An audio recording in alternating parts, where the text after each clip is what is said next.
நாடோறும் முனிவர்கள் பலர் வழியாகச் செல்லும் காடு.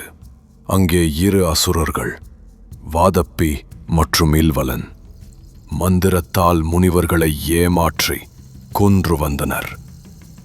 இல்வலன் ஒரு வல்ல மந்திரவாதி.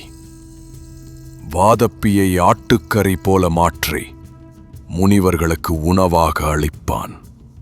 சாப்பிட்ட பின் மந்திரம் சொல்வான்.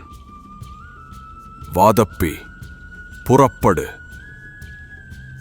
அந்தச் சொல் கேட்டவுடன் வாதப்பி உயிருடன் பாய்ந்து வந்து முனிவர்கள் வயிற்றை கிழித்து வருவான். ஒரு நாள் மகாமுனி அகத்தியர் அந்த காட்டை வந்தடைந்தார்.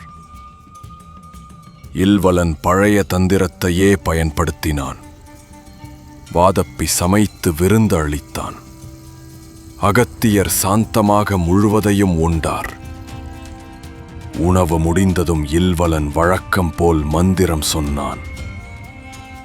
வாதப்பி, புறப்படு. ஆனால் எதுவும் நடக்கவில்லை.